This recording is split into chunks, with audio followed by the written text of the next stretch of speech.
untuk melihat atau memantau bagaimana perkembangan terbaru dari ruang rapat utama Mabes Polri atau Rupatama Mabes Polri saat ini. Anda bisa saksikan sejumlah wartawan masih menunggu terkait dengan dimulainya proses gelar perkara kali ini. Informasi yang kami dapat dari reporter kami di sana, Rifa Epomone, mengatakan bahwa perwakilan kuasa hukum, 13 perwakilan kuasa hukum dari pihak pelapor sudah mulai masuk ke dalam ruang rapat utama, sementara 10 orang perwakilan dari kuasa hukum terlapor juga sudah masuk ke Rupatama. Ada beberapa perwakilan dari pihak pelapor seperti FPI. Anda tadi juga menyaksikan bahwa pimpinan dari FPI, Habib Rizik, juga sudah mulai masuk ke Rupatama dan role dia nanti di sana adalah sebagai ahli.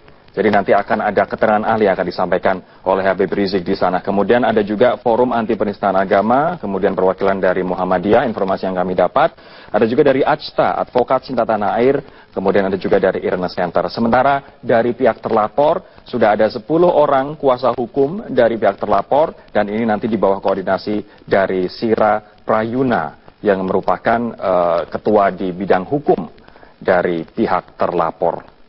Kita masih akan menantikan seperti apa pembukaan dari gelar perkara ini yang sejatinya dijadwalkan dibuka pukul 9 waktu Indonesia Barat dan nantinya akan dibuka oleh Kabar Eskrim Mabes Polri Komjen Pol Aridono Sukmanto. Kita akan bergabung pemirsa ke rumah Lembang di Menteng, Jakarta Pusat. Ada rekan Taris Hirziman di sana. Taris, seperti apa kegiatan dari Gubernur DKI Jakarta nonaktif Basuki Cahayapurnama di sana? Ya Rory, saat ini di rumah Lembang banyak sekali warga yang mulai berdatangan, tidak hanya dari Jakarta saja tapi dari juga dari luar daerah begitu datang di rumah Lembang untuk menemui Gubernur nonaktif DKI Jakarta Basuki Cahayapurnama. Kedatangan warga di sini beragam tujuannya, ada yang ingin berfoto bersama ataupun juga ada yang menyampaikan keluhan terkait permasalahan yang dihadapi maupun juga dukungan yang diberikan kepada pasangan Basuki Cahayapurnama dan juga Jarod Saiful Hidayat pada saat Pilkada DKI Jakarta 2017 ini. Dan kegiatan ini merupakan bagian dari kampanye yang dilakukan oleh pasangan Basuki Jarod, dan saat ini pun kegiatan kampanye ini akan dilanjutkan setelah dari rumah Lembang ini, dari informasi kami dapatkan akan dilanjutkan dengan kegiatan belusukan begitu di sejumlah wilayah di DKI Jakarta. Namun hal ini sifatnya masih dirahasiakan di daerah mana saja pasangan Basuki dan Jarod ini akan melakukan kegiatan belusukan karena informasi ini bersifat sensitif begitu. Dan saat ini Rory, warga sudah semakin banyak yang datang di rumah Lembang ini untuk bertemu dengan Ahok, dan selanjutnya pun akan mengikuti kegiatan selanjutnya yaitu kegiatan belusukan. Meski pada saat ini masih menjalani kampanye, pada hari ini memang tidak dijadwalkan, Ahok tidak dijadwalkan untuk mengikuti jalannya gelar perkara terkait kasus Ahok di Mabes Polri saat ini, dan memang hal ini diwakilkan oleh tim advokat dari pasangan Basuki Jarod untuk menghadiri kegiatan gelar perkara di Mabes Polri. Dan untuk selengkapnya, saat ini sudah bersama saya Bapak Ruksi Tompul, juru bicara tim pemenangan Baja. Kita akan tanyakan langsung, Bang Ruth, bagaimana ini? Kenapa Pak Ahok tidak datang ke Baris Krim Mabes Polri untuk menghadiri gelar perkara begitu? Kenapa Pak Ahok Jarod tidak datang? Karena kami patuh kepada hukum. Kemarin kami terima kasih kepada Kapolri, ya, yang mengatakan kami boleh datang dan juga kami boleh tidak datang. Jadi kami memanfaatkan kesempatan lain, yaitu kami di rumah Lembang, udah itu kami akan belusukan. Karena jujur saja, belusukan yang selama ini kami diganggu, masyarakatnya datang ke sini ribuan. Mereka mengundang agar datang ke tempat mereka. Pak, yang datang ganggu-ganggu di tempat kami itu orang luar, orang-orang yang dikendalikan, orang-orang yang disuruh, ya, dan bukan orang-orang lingkungan kami. Karena itulah kami mengajak semua masyarakat, ya, kami tetap akan belusukan, tapi di sini juga karena mereka ingin curhat, ya, dan Ahok sangat memperhatikan keluhan masyarakat. Di sini dari tadi jam 8 pagi sudah datang ribuan, ya, ingin ketemu Pak Ahok. Tapi tadi Pak Ahok ada duka, Profesor Dr. Sarlito kita, beliau ke rumah duka dulu. Tadi sudah berkumpul. Masyarakat yang hadir di sini jujur saja, bukan hanya dari Jakarta, luar Jakarta, bahkan beberapa negara dari luar negeri. Mereka semua pencipta Ahok. Karena itu 10 jari saya sebagai juru bicara tetap memohon kita dukung Pak Ahok. Kami tetap mempunyai tekad satu putaran, insya Allah kami akan menang. Ini kan banyak sekali warga yang datang untuk menemui Pak Ahok begitu ya, menyampaikan aspirasi ataupun berfoto bersama. Lalu terkait pada saat belusukan nantinya nih ya, apakah tidak takut atau mungkin menghadapi antisipasi apa saja yang dilakukan pada saat belusukan nanti ya, apabila terjadi penolakan begitu? Ya, jadi saya ingatkan kepada polisi sebagai Kamtibmas. Ini undang-undang kaitan pilkada. Siapa yang mengganggu seperti apa yang dikatakan oleh KPU, Panwas, ya, nggak usah segan-segan, tangkap mereka. Ya, mereka jelas KTP-nya juga nggak jelas dari mana, apalagi domisilinya. Jadi ini perusuh-perusuh tangkap aja lah. Ya, jangan ganggu. Kami lagi berpesta demokrasi. Bagi kami suara rakyat, suara Tuhan. Kami turun, Pak Ahok, Pak Jarot sudah memberikan bukti-bukti. Kami bagaimana dengan bukti-bukti itu? Kami ingin merebut memenangkan kembali hati rakyat. Tuhan sudah menunjukkan kami dapat nomor 2, artinya insya Allah Pak Ahok 2 periode. Ini yang kami mohon. Jadi kami siap melayani semua rakyat. Bagi kami menangnya Pak Ahok, menangnya rakyat Jakarta. Lalu untuk kegiatan pada hari ini terkait di Barreskrim ini ada banyak sekali begitu pemeriksaan dilakukan gelar perkara begitu Pak ya. Itu persiapannya apa saja Pak untuk dari tim Baja begini Pak? Ya, tim kami dari Baja ya Basuki Jarot, kami mempercayakan Pak Sera, ketua tim hukum kami, dia yang ada di sana, dan kami mengalir saja. Kami menghormati polisi sangat profesional. Jadi apapun keputusan nanti kami patuh. Kami diajari oleh Presiden Republik Indonesia yang ke-7 Bapak Joko Widodo, Indonesia negara hukum, jadikan hukum panglima.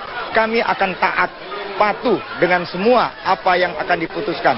Jadi kalau memang kami salah, katakan salah. Tapi ingat, kalau Ahok memang tidak terbukti, tidak ada penistaan, yang lain saya mohon, mengerti juga. Kan mengatakan memohon minta melalui jalur hukum. Jalur hukum dilaksanakan. Pak Jokowi sangat mematuhi hukum. Jadi nggak usah lagi ada kata-kata lebaran kuda, lebaran apa kek. Ya, polisi sudah bekerja. Kita hormati polisi kita. Ya. Ya demikian Rory, saat ini Ahok pun sudah selesai melakukan kegiatan kampanye di Rumah Lembang, dan rencananya akan dilanjutkan dengan kegiatan kampanye belusukan begitu di sejumlah wilayah di Jakarta. Dan kita akan menanti bagaimana jalannya proses kampanye belusukan ini yang akan dilakukan setelah ini begitu Rory. Kembali ke Anda. Pak Rizky Simana melaporkan langsung dari Rumah Lembang, Menteng, Jakarta Pusat, tempat Ahok menerima aspirasi dari warga Jakarta di sana. Terima kasih. Nah, agar polisi bisa memastikan semua pihak yang ini kasus ini mendapatkan perhatian begitu luas, begitu, memastikan bahwa apapun hasil nanti gelar perkara, apakah dilanjutkan atau tidak, ini bisa meyakinkan semua pihak bahwa polisi sudah netral, independen, bebas dari tekanan. Ya, tadi kan hari ini kita akan menyaksikan tentang gelar perkara yang tertutup, terbuka tadi ya. Terbatas. Terbuka. Tutup buka biar lancar. Jadi pengumumannya tidak hari ini. Jadi Rabu atau Kamis. Nah, ada konferensi pers daripada pimpinan Kapolri sehubungan dengan kasus ini, lalu nanti akan dijelaskan. Yang akan dijelaskan tentunya pertama, bahwasanya setelah mendengarkan berita acara pemeriksaan terhadap saksi fakta, terhadap keterangan ahli dan bukti-bukti yang dihadirkan, dan juga setelah melakukan gelar perkara yang dilakukan hari ini, maka pimpinan akan memutuskan bahwasanya apakah putusannya nanti akan diberhentikan, akan dijelaskan argumentasi penyelidik dan penyidik juga tentunya apa yang menjadi dasar mereka memberhentikan kasus ini. Dinamika di dalam gelar perkara tersebut sebelum polisi menyimpulkan apa hasil gelar perkara ini, Anda melihat akan seperti apa? Ada saksi dari pihak pelapor, pihak terlapor, pihak penyelidik, akan seperti apa? Begini, jadi yang melakukan penyelidikan ini kan tim, ya, dan tim itu diketuai oleh seorang ketua, ya, tim penyelidik yang disupervisi oleh penyidik. Nah, dia akan menjelaskan apa yang sudah dikerjakan oleh tim ini. Lalu dia akan memberikan kesempatan untuk memberikan komentar. Nah, dia harus bisa menjaga suasana sehingga gelar perkara ini bukan arena debatable. Artinya arena yang saling membenarkan diri sendiri. Sudah baik tidak itu ada pelapor, lagi enggak. Dia hanya meminta keterangan aja, resume apa yang sudah dilakukan ini, dan para terlapor juga, dan ahli juga nggak lagi diminta keterangan sehubungan dengan berita acaranya, enggak. Tidak diminta keterangan lagi. Dia hanya minta penjelasan apakah ini sudah sesuai keterangan Anda yang Anda sampaikan, tidak ada argumen, apa kesimpulannya, baru nanti disampaikan di situ. Tetapi tidak serta-merta keterangan ataupun kesimpulan dari pelapor dan terlapor itu menjadi dasar untuk memutuskan. Karena keputusan tetap ada pada penyidik dan penyelidik. Bahkan seorang Kapolri juga itu tidak bisa intervensi. Artinya Kapolri bilang, oh harus begini, nggak bisa. Karena kewenangan penuh itu adalah kepada tim itu. Oke. Dan karena tim itulah yang nanti akan mempertanggungjawabkan apa yang sudah dilakukannya kepada pimpinan. Kang Asep, ini artinya di dalam gelar perkara nanti sudah tidak ada lagi perdebatan di antara keterangan ahli. Perkap Kapolri, peraturan Kapolri 2012 jelas, tegas, tuntas. Aturannya rinci sekali lagi. Jadi ketika penyelidik mengambil kesimpulan, itulah selesai. Soal nanti ini benar atau salah yang diambil kesimpulan, kan ada kembali proses yang jadi dakwaan. Menjadi dakwaan ini kan surat dakwaan itu. Kalau menjadi dakwaan. Kalau jadi dakwaan, kalau enggak ya kalau jadi kan. Nah kalau enggak ya sudah, tidak boleh misalkan nanti penyelidik mengatakan ini bukan tindak pidana, kan penyelidik itu bagaimana apa ini tindak pidana atau bukan. Ketika ada menyatakan ini bukan tindak pidana, siapapun tidak boleh. Ini artinya ahli nanti di sana hanya memaparkan apa saja yang mereka poin-poin yang mereka concern about, kemudian nanti penyelidik juga sudah memiliki standpoint sendiri, kemudian keterangan dari para ahli ini boleh digunakan, boleh tidak digunakan penyidik untuk menentukan keputusan. Tidak ada debat lagi di dalam gelar perkara. Nah, katakan sekarang yang ikut gelar perkara ini kan baru pertama kali kan di Republik ini kejadian gini. Katakanlah sekali dengar keterangan ahli, kan dicatat nanti oleh dalam berita acara sekarang. Nah, ketika udah selesai semua terkumpul, udah ditutup nyatakan gelar perkara ini, nah mereka yang menentukan kesimpulan apakah tindak pidana atau tidak bukan. Sekali lagi sebenarnya penyelidik saya udah tahu lah, udah bisa menentukan sebenarnya. Cuma tadi saya bilang kalau ada yang kekurangan silahkan masukkan. Tapi sekali ketika entar malam atau besok silahkan antara petik kalau di hakim musyawarah ya untuk diucapkan musyawarah untuk ucapan di antara polisi, saya pikir siapapun tidak boleh. Apapun keputusannya nanti tekanan akan tetap ada kepada kepolisian. Apakah dilanjutkan, apakah dihentikan, tekanan tetap akan ada. Polisi harus seperti apa, Kang? Ya, sekarang kan sering saya katakan maaf KPI jangan sensor saya, itu tanggung jawab saya. Kalau nggak saya jangan Metro ya. Jangan Metro yang disensor. Asep Iwan aja, saya tanggung jawab saya nggak apa-apa. Kan sering saya katakan bahasa kami sering di kalangan penegak hukum persetan dengan apapun di luar. Kami itu bicara fakta hukum.